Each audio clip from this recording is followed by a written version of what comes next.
नमस्कार, मी आरती अन्नपूर्णा चॅनलमध्ये तुमचं मनापासून स्वागत करते। चवळी मी रात्रभर भिजत ठेवलेली 1 कप घेतलेली, कारण का चवळीच्या भाजीसाठी आणि गोडी डाळसाठी मी 1 टोमॅटो चिरलेला आहे।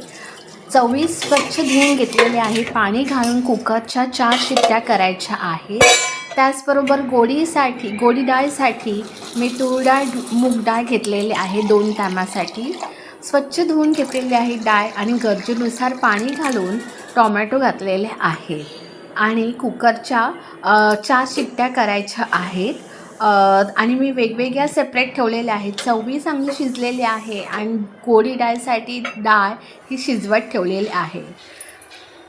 त्याचबरोबर कढीपत्ता घातलेला आहे, तेल, कढीपत्ता आणि टोमॅटो घालायचा आहे कढईमध्ये आणि चांगला टोमॅटो परतून घ्यायचा आहे। मालवणी पद्धतीचा कांदा खोबऱ्याचं वाटप घातलेलं आहे, मोठा 1.5 चमचा।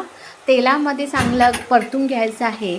बेसिक मसाले घालायचे आहे, मालवणी मसाला, लाल तिखट, हळद आणि चवीनुसार मीठ घालून वाटपामध्ये चांगलं परतून घ्यायचं आहे। तुम्ही बघू शकता वाटपाचा रंग छानपैकी लालसर असा झालेला आहे आणि शिजत घातलेली चवळी ती आपल्याला पाण्यासकट घालायची आहे, मिक्स करून घ्यायची आहे आणि 7-8 मिनिटांसाठी झाकण ठेवून थोड्या वेळासाठी ठेवायची आहे।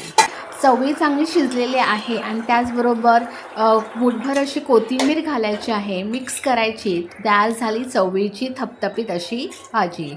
गोडी डाळीसाठी कढई ठेवलेली आहे आणि चमचाभर मी तेल घातलेलं आहे।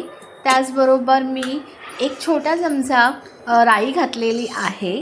त्याचबरोबर जिरं घातलेलं आहे, कढीपत्ता, लसूण हे चांगलं तेलामध्ये घालायचं आहे, हळद घालायचं आहे आणि वाटलेली डाळ ही अशी ढवळत फोडणीला घालायची आहे आणि त्याचबरोबर आपल्याला गरजेनुसार पाणी घालायचं आहे। गोडी डाळ चांगली ढवळून घ्यायची आहे आणि लहान मुलांसाठी आपण हिंग नक्की घाला गोडी डाळसाठी, तब्येतीला बरं असतं हिंग। चवीनुसार मीठ घालायचं आहे। डाळ चांगली ढवळून घ्यायची आहे आणि एक हलकी उकळ घ्यायची आहे। आता प्लेट काढून घ्यायची आहे। आपली तयार झाली गोडी डाळ आणि कोथिंबीर किंवा ओलं खोबरं घालून ढवळून घ्यायची आहे। आपली तयार झाली गोडी डाळ रुचकर